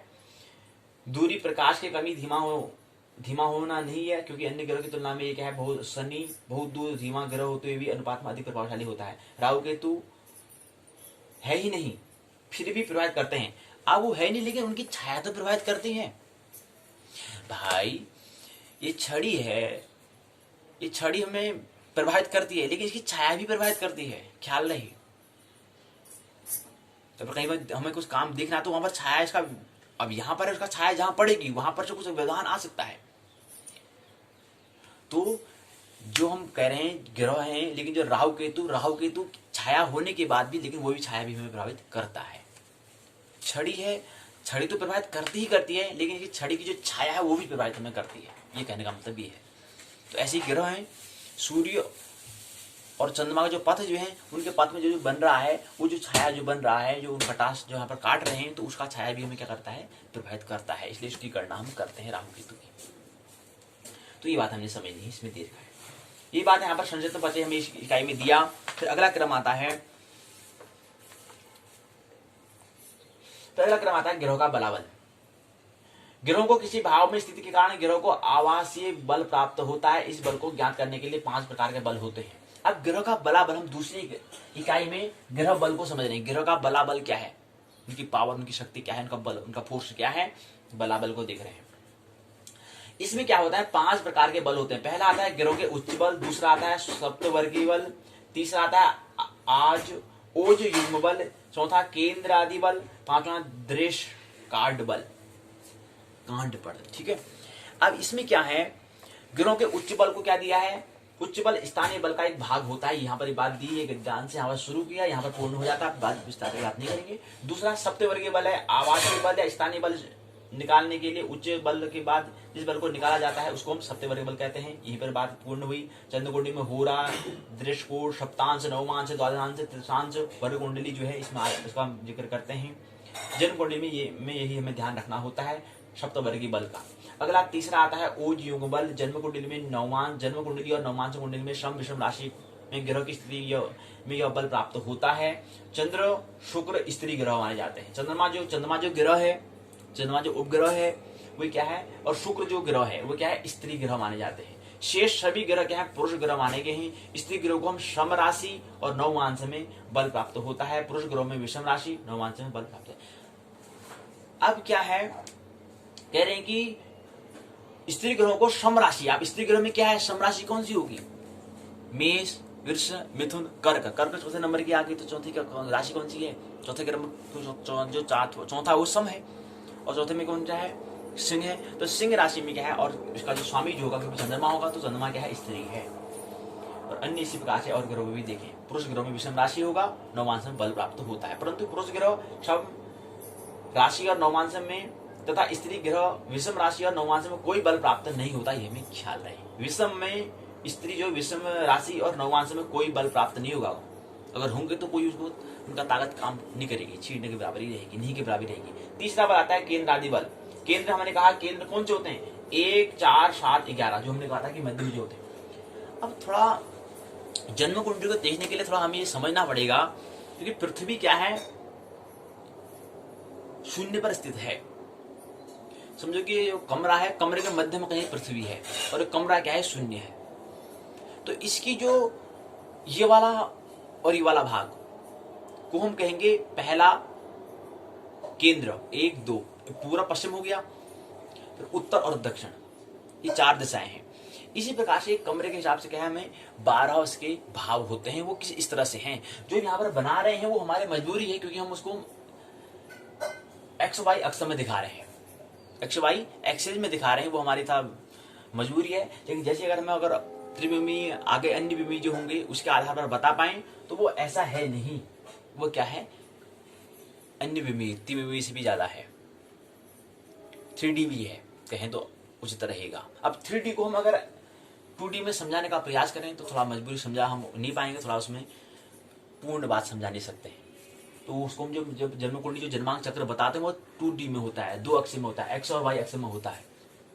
लेकिन है क्या वो 3D या 3D 4D भी हो सकता है।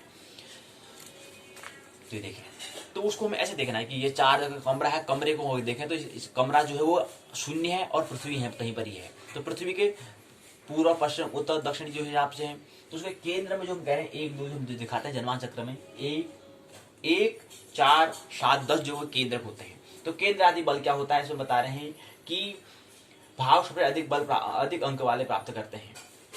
अगला आता है, यह बल आवासीय बल ज्ञात करने के लिए निकाला जाता है। इस बल में ग्रह केंद्र भाव अर्थात 1, 4, 7, 10 वे भाव में अधिक बल अधिक अंक प्राप्त करते हैं, केंद्र आदि बल जब होता है। तो 5वां है दृश्य कांड बल। स्थानीय बल और आवासीय बल निकालने के लिए, स्थानीय बल होता है, एक आवासीय बल होता है। स्थानीय बल को या आवासीय बल को निकालने के लिए उपरोक्त 4 बल निकालने के बाद हमें दृश्य कांड बल निकालना होता है। इस बल में ग्रह को स्त्री ग्रह, नपुंसक ग्रह, पुरुष ग्रह के रूप में हमें क्या करना पड़ता है, वर्ग करना पड़ता है, विभाजित हमें करना पड़ता है, वर्गीकृत करना पड़ता है। इसके बजाय पुरुष ग्रह पहले दृष्टिकोण में, स्त्री ग्रह तीसरे दृष्टिकोण में, नपुंसक ग्रह दूसरे दृष्टिकोण में अंक प्राप्त करते हैं। तो इस हिसाब से क्या है, 5वां ये है भाग इसका बल। इसके बाद फिर अगला दे रखा है, गणित में ज्योतिष में षड बल का भी प्रयोग होता है। षड बल को ज्ञात करने के लिए हमें यहाँ पर दिया गया है। षड बल में क्या है, ज्योतिष शास्त्र में षड बल की सार्थकता के लिए इसे हम इनकार नहीं कर सकते हैं। षड बल से हमें ज्ञात होता है कि कौन से ग्रह किस भाव में रहकर आपके लिए किस प्रकार की स्थिति को जन्म दे रहे हैं। तो यहाँ पर षड बल की सार्थकता भी बताई है। फिर ग्रहों का बल का आकलन कैसे करना है। अब दिशा की स्थिति का ज्ञान हमें षड बल के 6 भागों में से एक भाग जिसका नाम दिग बल हम कहते हैं, इसे हमें बताना पड़ता है। तो ये बात हमें षड बल की सार्थकता क्या है इसको समझा हमने। षड बल होता क्या है, षड बल कौन से ग्रह किस भाव में रहकर आपके लिए किस प्रकार की स्थिति को जन्म देंगे, कौन से ग्रह आपके कुंडली में कितने बलवान और आपको कितना सहयोग और समर्थन मिल रहा है, इसके लिए हम षड बल को देखते हैं। तो ग्रहों का बल आकलन कैसे करने के लिए बताते हैं कि षड बल मुख्य रूप से 6 बलों का योग होता है, इसलिए तो षड बल इसको हम कह सकते हैं। नाम से समझ में आ रहा है कि 6 बल जिसमें हो 6 बलों के कई उपभाग भी होते हैं। ग्रहों का बल ज्ञात करने के लिए गणितीय विधि अपनाई जाती है। बलों को रूप और विरूप में जोड़ा जाता है। एक रूप में 60 विरूप होते हैं। कई स्रोतों पर इसका मूल्यांकन 0 विरूपण से 60 विरूप के मध्य किया जाता है। आप विरूप को अंक भी माने जाते हैं, आप विरूप को अंक भी मान सकते हो। विरूप जो हम कह रहे हैं वो अंक कह सकते हैं। हम कह रहे हैं ना 60 विरूप मतलब 60 अंक, हम इसको कह सकते हैं, कह रहे हैं। दृष्टिकोण बल में इसका पूर्ण मूल 30 अंक का होता है। ख्याल है षड बल का क्या है, इसके कुछ प्रकार हमने कहा कि 6 प्रकार होते हैं षड बल। तो पहला होता है स्थान बल होता है, जो हम कह रहे हैं 6 बल होते हैं। पहला बल होता है स्थान बल, 6 बल जो मिलकर बना हुआ जो षड बल है, पहला उसमें आता है स्थान बल। स्थान बल का फिर यहाँ से बात पूरी दी गई है, बताया। फिर दूसरा आता है, यहाँ पर पूर्ण हो जाता है। दूसरा है दिग्बल, जो षड बल में दूसरा है दिग्बल, यहाँ पर पूर्ण हो जाता है ये। उसका तीसरा आता है काल बल, यहाँ से प्रारंभ होता है, यहाँ पूर्ण हो जाता है। फिर चौथा आता है पक्ष बल, यहाँ से प्रारंभ होकर के यहाँ पर पूर्ण हो जाता है। क्योंकि काल बल के अंतर्गत ही पक्ष बल आता है, एक समझ लें। तो तीसरा काल बल का, चौथा आता है चेष्टा बल, यहाँ पर यहाँ पूर्ण। फिर 5 आता है नैसर्गिक बल, ये यहाँ पर पूर्ण हो जाता है। छठा क्या है दृग बल है, यहाँ पर ये 6 भाग षड बल के 6 भाग ऐसे दिए हुए हैं। तो यहाँ पर क्या पूर्ण हो जाता है। फिर प्रश्न पूछे कि षडवर्ग में षड का मतलब क्या होता है, दिक् का अर्थ क्या होता है, षडवर्ग होता है स्थान बल से प्राप्त, स्थान बल से मतलब होता है उत्तरायण में सूर्य चंद्रमा को प्राप्त होता है। ये प्रश्न 5 प्रश्न पूछे, 1 2 3 4 5 प्रश्न पूछे। फिर ग्रहों का बलाबल क्या होता है, स्थान बल, काल बल, दिग्बल, जो भी कहा भी षडवर्ग जो षडबल जो होता है उसके अंदर 6 भाग होते हैं, स्थान काल, काल के अंदर फिर क्या था, पक्ष भी होता है। फिर दिग्बल, तीसरा दिग्बल हो गया, चौथा नैसर्गिक बल और चेष्टा बल हो गया, छठा दिग्बल हो गया। 6 बल यहाँ पर दिए गए जो भी देखा भी छठ वर्ग में वो यहाँ पर दिया है। अब क्या होता है इसको संस्कृत में देख लें। काल स्थान बल जो ग्रह उच्च राशि स्थित स्वगृह मित्र राशि स्थित मूल त्रिकोण में स्वनवांश में या अपने वर्गों में स्थित होते हैं उसको ग्रह स्थान बल कहते हैं। काल बल शनि राहु चंद्र मंगल रात्रि बल कहलाते हैं। दिग्बल का मतलब होता है ग्रहों का दिशाओं में बली होने का माना जाता है। नैसर्गिक शनि से मंगल, मंगल से बुध, बुध से गुरु, गुरु से शुक्र, शुक्र से चंद्रमा, चंद्रमा से सूर्य के अनुसार यह ग्रह क्या है, नैसर्गिक बल कहलाते हैं। चेष्टा बल को अयन बल भी हम कहते हैं।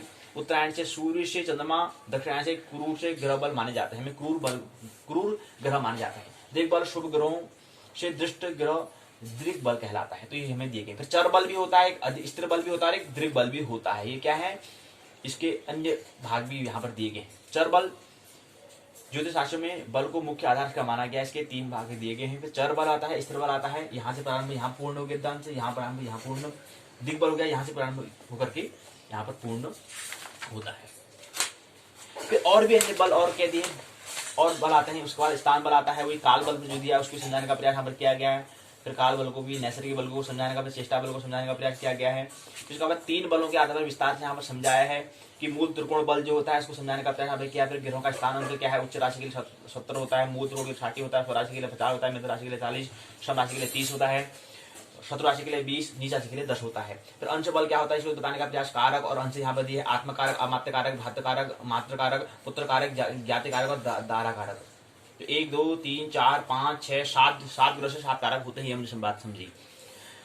तो अब 7 ग्रह कौन कौन से हिसाब से, सूर्य जो है आत्मकारक कहलाएगा। ऐसी प्रकार से जो 7 ग्रह हैं, जो 7 रविवार सोमवार मंगल बुध बृहस्पति शुक्र शनि जो है, इसी प्रकार से आत्मकारक, अमात्य, भ्रातृ, मात्र, पुत्र और ज्ञाति और दारा कारक होता है। इस बार 70 60 50 40 30 20 10 अंक दिए। फिर केंद्रादि बल दिए गए हैं, इसमें बताने का यहाँ पर क्या है, 1 बिंदु 2 बिंदु 3 बिंदु यहाँ पर दिए गए हैं, पूर्ण हो जाता है। फिर बलि ग्रहों की सामान्य पहचान क्या है। अब बलि ग्रहों की सामान्यता, ग्रह क्या है, 9 ग्रह हैं। तो उसमें पहले सूर्य की बात यहाँ पर की, सूर्य यहाँ से बात प्रारंभ में, यहाँ पूर्ण की बात करी, यहाँ पर अगला आता है चंद्रमा, यहाँ से बात की, यहाँ पूर्ण करी। फिर मंगल आता है, यहाँ पूर्ण कर दी। फिर बुध आता है, यहाँ पर यहाँ पूर्ण बात करी। फिर गुरु का यहाँ पर बात पूर्ण करने कर ली। फिर शुक्र आता है पूर्ण, यहाँ पर शनि आया, यहाँ पूर्ण कर लिया। राहु केतु की बात यहाँ पर की तो यहाँ पर बात पूर्ण कर ली। फिर अगला बिंदु आता है कि वक्री ग्रह के फल की व्यवस्था क्या है। सामान्यतः वक्री ग्रहों में शुभ ग्रह अधिक शुभ और पाप ग्रह अधिक पाप फल देता है। तो सारांश यहीं पर क्या 18 बिंदु से यहाँ पर ही बात पूर्ण हो जाती है। सारांश में कुछ बातें समझते हैं, शब्दावली पारिभाषिक शब्दावली देखेंगे और निबंध आधार प्रश्न देखेंगे। दूसरी इकाई को भी हम विराम देंगे जिसका नाम है ग्रह बल। फिर इकाई जो पाठशाला का जो पहला भाग है उसमें प्रवेश करेंगे, यानी कि आकाश गंगा किसे कहते हैं। सारांश हमने समझा, यह दिखा कि ग्रहों के किसी भाव में स्थिति के कारण ग्रहों को आवासीय बल प्राप्त होता है। इस बल को ज्ञात करने के लिए 5 प्रकार के बल हमने बताए। ग्रहों के उच्च बल स्थानीय बल। उच्च बल क्या होता है ग्रहों के, हमने समझा। उच्च बल स्थानीय बल का एक भाग होता है। इस बल में ग्रहों को उसके उच्च और नीच बिंदु के मध्य स्थिति के अनुसार बल प्रदान मिलता है। एक ग्रह जो अपने उच्च बिंदु की तरफ जा रहा होता है उसे हम आरोही ग्रह कहते हैं। यदि ग्रह अपने नीच बिंदु की तरफ जा रहा हो तो उसको अवरोही ग्रह कहते हैं। आरोही अवरोही आपने गणित में पढ़ा होगा, वही बढ़ता क्रम घटता क्रम को हम कहते हैं। आरोही बढ़ता क्रम हो गया, अवरोही घटता क्रम हो गया। पूर्ण बली ग्रह को एक रूप अंक मिलते हैं। इसके विपरीत ग्रह अपने नीच बिंदु पर शून्य बल प्राप्त होता है। आवासीय बल या इसको स्थानीय बल भी कहते हैं। निकालने के लिए हमें क्या करना पड़ता है, उच्च बल के बाद जिस बल को निकाला जाता है उसको हम सप्तवर्गीय बल हम कहते हैं। इस बल में 7 वर्ग होते हैं। 7 वर्ग होते हैं। चार्टों में ग्रह बल निकाला जाता है।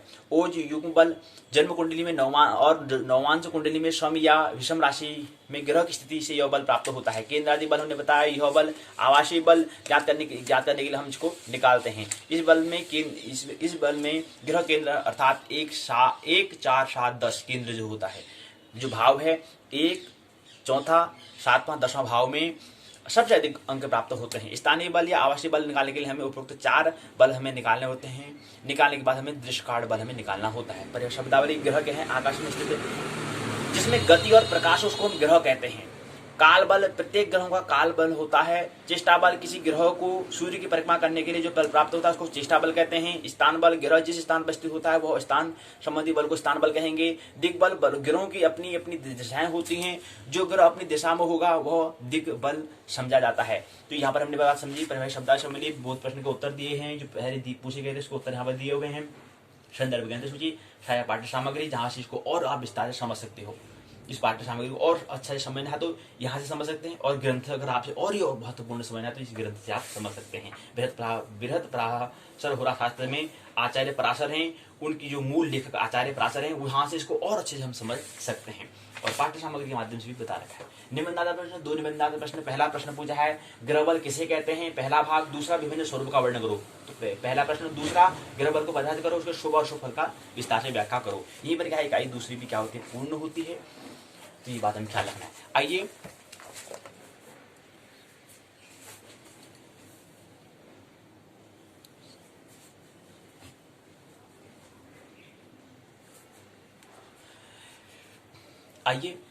पाठशाला के पहले भाग में हम प्रवेश करें।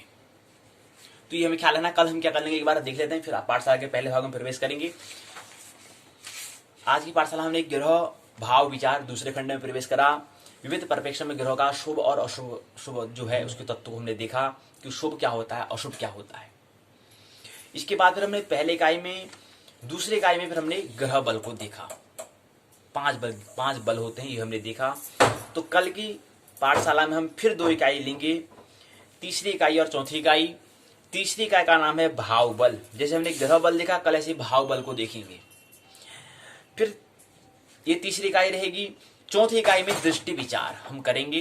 तो कल की पाठशाला में यानी कि 5 जनवरी को हम देखेंगे कि भाव बल तीसरी इकाई में, चौथी इकाई में दृष्टि विचार, ये 2 इकाई को हम कल की पाठशाला में लेंगे।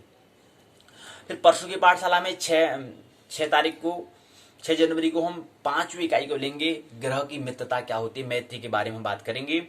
इसी के हिसाब से क्या हो जाएगा परसों की पाठशाला में, 3 दिन में क्या हो जाएगा, ये दूसरा खंड ग्रह भाव विचार वय नामक रूपी जो दूसरा खंड है वो भी क्या हो जाएगा, संपूर्ण हो जाएगा। फिर तीसरे खंड में हम प्रवेश करेंगे, वो हम 7 तारीख को करेंगे, और तीसरे खंड का नाम है फलादेश निर्णय। तो फलादेश कैसे हम निर्णय कैसे डिसीजन लेना होता है, इसको समझने का प्रयास हम 7 तारीख को हम करेंगे।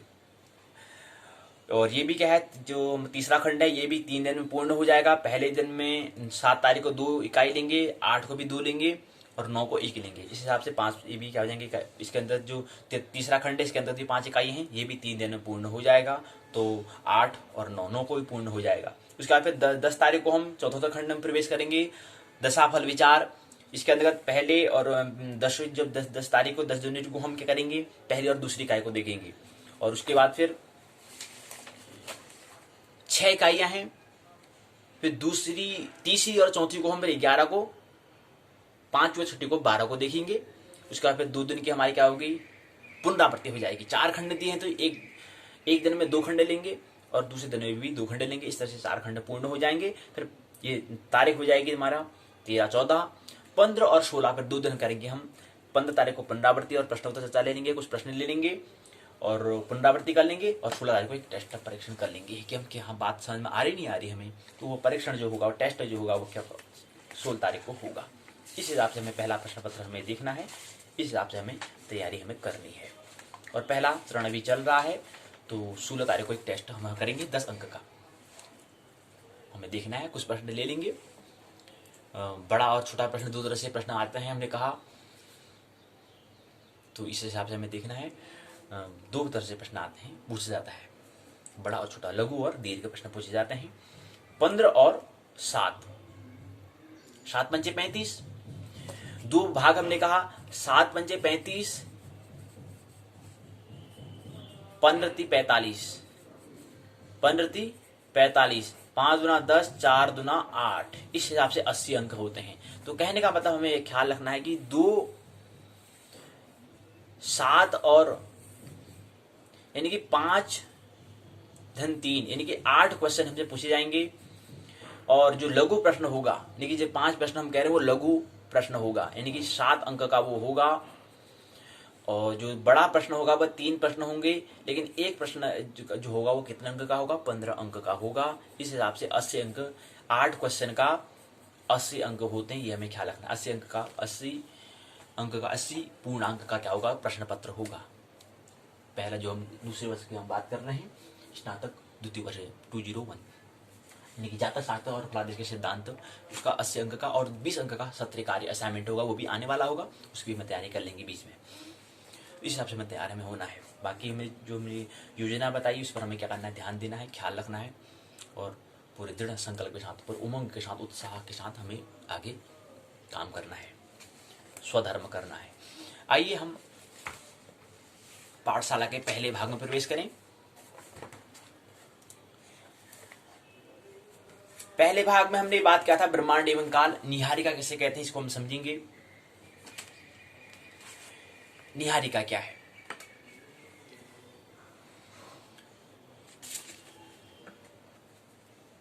इसको हम आज हमें केवल प्रश्न कर लेना है।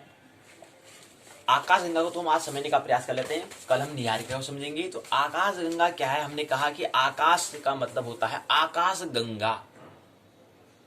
ब्रह्मांड क्या है? हमने बताया ब्रह्मांड के लिए हमें तो अनंत ब्रह्मांड है, अनंत ब्रह्मांड को समझना बड़ा विस्तृत, बहुत बड़ी, समझ भी नहीं सकते हैं, उसके लिए बहुत बड़ी में ध्यान स्थित होना है तो ही हम समझ सकते हैं। लेकिन आकाश गंगा थोड़ा वहां से भी इधर को आते हैं, वहां से इधर को हम मतलब अपने और अपने केंद्र की ओर यात्रा करें तो हम भी हम समझने का प्रयास करते हैं। तो हम आकाश गंगा को समझते हैं जो ब्रह्मांड का एक हिस्सा है। आकाश गंगा जो शब्द दिया, आकाश मतलब होता है शून्य, अंतरिक्ष, और गंगा मतलब होता है जो हम गंगा नदी कहते हैं।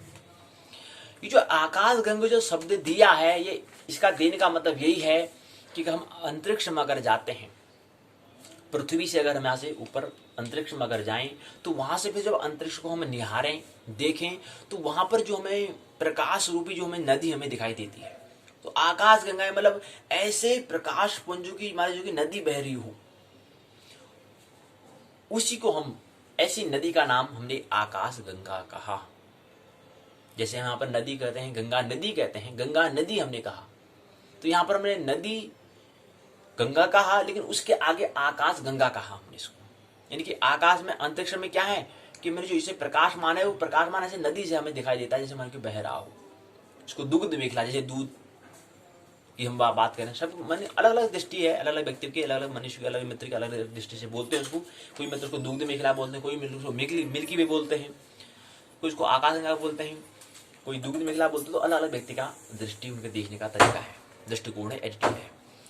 तो आकाश गंगा मतलब क्या है, जो हमारा प्रकाश है वो, जैसे मानो कि जैसे कि दूध की नदी बह रही हो या गंगा नदी बह रही हो, तो गंगा का मतलब यहाँ पर देने का मतलब गंगा नदी से ही हमने जोड़ने का प्रयास किया। यहाँ पर पानी बहता है, वहां पर क्या है, प्रकाश की तरह से प्रकाश मान जाना, जो नदी जहाँ बह रहा हो इससे हमें दिखाई देता है, उसको हम आकाश गंगा कहते हैं। अब किसका प्रकाश है? वो स्टार का है, तारों का है। और आकाश गंगा में क्या है, आकाश गंगा हम आमतौर पर क्या कहते हैं, तारों के समूह को कहते हैं, या तारापुंजों के समूह को हम कहते हैं आकाश गंगा। सामान्य भाषा में तो यही कहते हैं हम आकाश गंगा को। तो हमने क्या कहा, आकाश गंगा मतलब उस मंडल से जिसमें हमारा पृथ्वी और सौर मंडल स्थित हो। लेकिन आकाश गंगा हमारा कहने का मतलब क्या है? अब आकाश गंगा हम कह रहे हैं तो उसमें ग्रह उपग्रह खगोलीय पिंड तो आज सब खगोलीय पिंड आ जाएंगे, वो ग्रह कहें उपग्रह कहें जो भी कहें वो तो आ जाते हैं। लेकिन आकाश गंगा अगर मूलतः अगर हम कहें, मूलतः मतलब होता है तारों का या तारापुंजों का समूह को हम कहते हैं, इसलिए तो उसको हम आकाश गंगा कह रहे हैं। गंगा कहने का मतलब क्या है? गंगा कहने का मतलब ये है कि वहां पर प्रकाश रूपी जो नदी बह रही है, जो गंगा नदी बह रही है, गंगा रूपी जो हम यहाँ पर गंगा नदी कहते हैं, नदी पानी बह रहा है और प्रकाश का पुंज बह रहा है, तो इसलिए हमने उसको कहा। अब किसके, अब जिसके पास प्रकाश मतलब जो तारा है, जो ऐसा खगोलीय पिंड जिसमें क्या हो, जिसमें स्वप्रकाश हो, जिसमें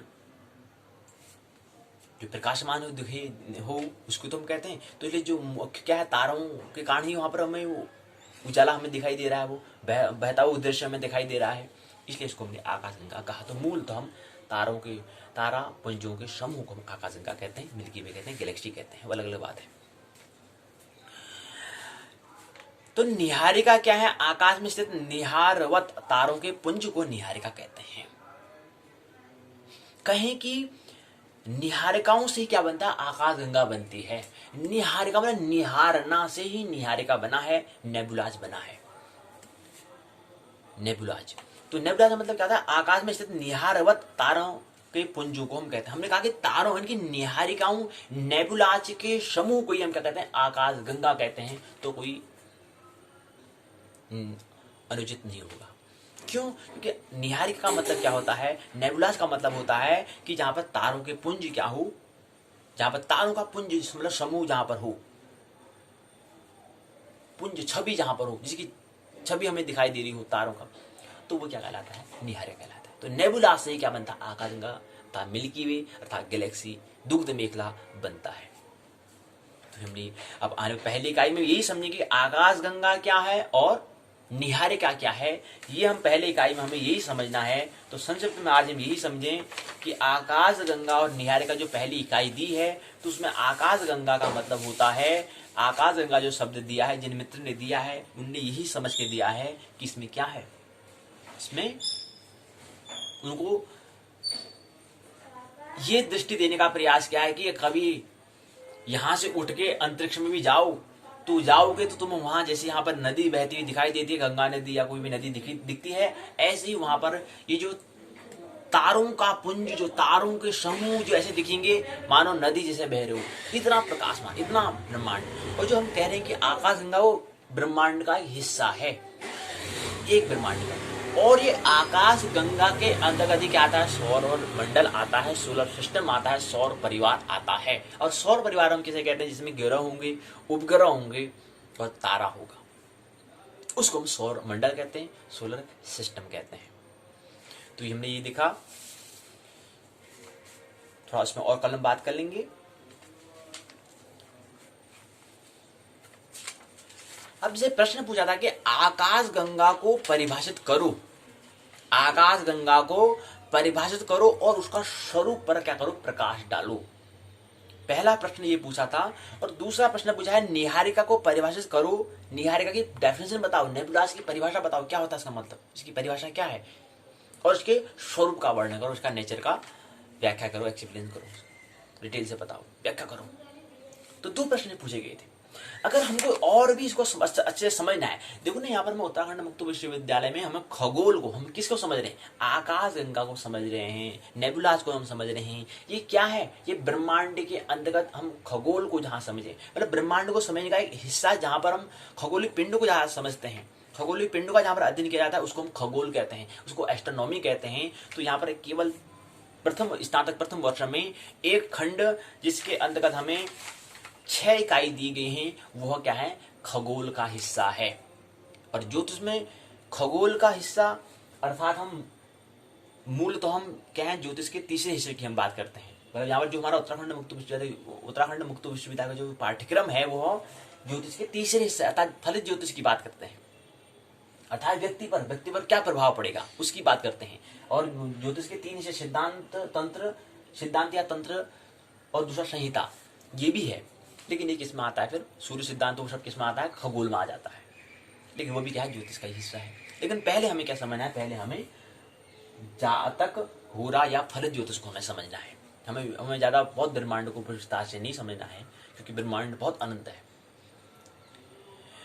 बीजेपी का ध्येय यही करो आत्मज्योति जागृतिकरण, तरह तरह के जीवन में साधन, स्वाध्याय साधन है अनिवार्य चरण।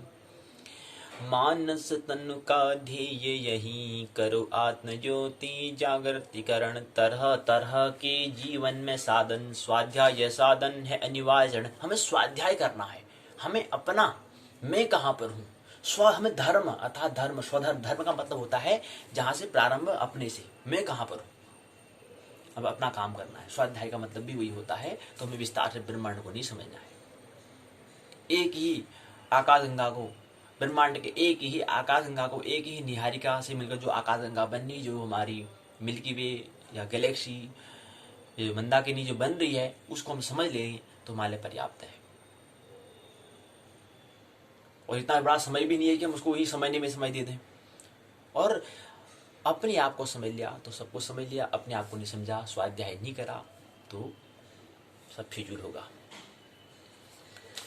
तो ये हमें समझना है। तो पहला महत्वपूर्ण मानव तन का ये ध्येय ही है, करो आत्मज्योति जागृतिकरण, तरह तरह के जीवन में साधन, स्वाध्याय साधन है अनिवार्य चलन। तो ये इस हमारा बीजेपी का ध्येय और मानव तन का ध्येय ही है। इस ध्येय को लेते हुए हम क्या कर रहे हैं, फलित ज्योतिष को पहले समझने का प्रयास कर रहे हैं, और जब जरूरत पड़ेगी तो हम उसको समझेंगे, सिद्धांत को, तंत्र को और फिर संहिता को।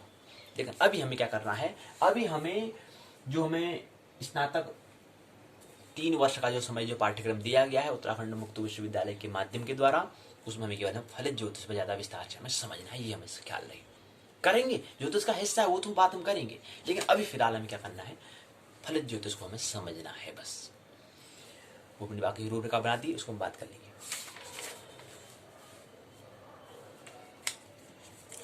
अब हमने कहा अब आकाश गंगा, तो मैंने बताया समझ में आ गई क्या चीज है करके। निहारिका क्या होती है, आकाश गंगा महत्व क्या है, आकाश गंगा का महत्व क्या है, तो ये समझें। आकाश गंगा की आयु कितनी है, आकाश गंगा की आयु 13.2 अरब यानी कि 13 अरब 20 करोड़ साल है। तो 13 अरब 20 करोड़ साल मानी गई है। 2007 में जो आकाश गंगा में हमने एक तारा मिला था, उसका नाम 1523 से 901 के नाम के तारे के अनुमान से हमने लगाया कि तारों की जो आयु है, इस तारे के सापेक्ष इस तारे की आयु जो थी वो 13.2 अरब 13 अरब 20 करोड़ साल थी उसकी। तो इस हिसाब से हमने कहा कि आकाश गंगा में कम से कम इतना कम से कम प्राचीन तो होना चाहिए, 13 अरब 20 करोड़ कम से कम आकाश गंगा क्या होना चाहिए, कम से कम इतनी इसकी तो आयु होनी चाहिए। 13 अरब 20 करोड़ तो कम से कम ज्यादा भी हो सकती है, लेकिन कम से कम 13 अरब 20 करोड़ तो होनी ही चाहिए। क्यों? क्योंकि 2007 में हमने आकाश गंगा में एक तारा जो दिया था उसकी आयु इतनी थी। और आकाश गंगा में किसे कह रहे हैं, आकाश गंगा में हम तारों के पुंजों को, तारों के समूह को ही हम आकाश गंगा कह रहे हैं, क्योंकि उसके प्रकाश से जो बन रही है नदी उसको तो हम आकाश गंगा कह रहे हैं। उससे जो नदी बन रही है, उनके प्रकाश से जो रूपी जो नदी बन रही है, प्रकाश रूपी जो नदी बन रही है, उसके आधार पर हमने आकाश गंगा उसका नाम दिया। तो ये बात नहीं। तो आकाश का महत्व क्या है, खगोल जगत में होता है। अगर हमें समझ में आ जाए कि ब्रह्मांड का एक हिस्सा जिसे आकाश गंगा कह रहे हैं वो इतना विशाल है, विकराल है, विराट है, तो वहां से फिर हमें समर्पण करने की, वहां से फिर हमें सरेंडर, वहां से फिर सौंपने की हमें वहां से आएगी कि यार बहुत बड़ा ब्रह्मांड है, अनंत है परमात्मा। तो इसलिए वहां से समर्पण की भावना, सरेंडर की भावना, सौंपने की भावना आती है। इसलिए हमें उसका आकाश गंगा का हमें समझना है, उसके स्वरूप का हमें दर्शन करना है। तो वहां से हमें संभावना क्या आएगी, समर्पण की, सरेंडर की भावना आएगी, सौंपने की भावना आएगी। और जैसे हम अपने आप को सौंप देंगे तो फिर हम मूल जगत, मूल जो हमारा अपने आप को समझ लेंगे। वहां तो समझने में भटकने के चांस हैं, भटकने के अवसर हैं कि ज्यादा भटक सकते हैं, लेकिन जितना ब्रह्मांड समझना हमारा उद्देश्य नहीं होता है। इसलिए वहां से समर्पण हमें मिले, तो एक हमें दृष्टि वहां से मिल जाए, दर्शन में मिल जाए, ताकि हम समर्पण कर पाए, ताकि फिर मुख हम सौंप पाए। इसलिए हमें अनिवार्य होता है। तो कल और थोड़ा बात कर लेंगे कुछ बिंदु पर, इसको और समझ लेंगे, थोड़ा विस्तार से और समझ लेंगे कल की पाठशाला में। मानना नहीं है, जानना है, आनंद मोक्ष पर जीवन जीना है। मेरी बातों को इतने प्रेम पूर्वक शांति पर सुना, बहुत बहुत अनुग्रहित हूँ। अंत में सबके विधि भीतर बैठे परमात्मा को प्रणाम करता हूँ। मेरा प्रणाम स्वीकार करें।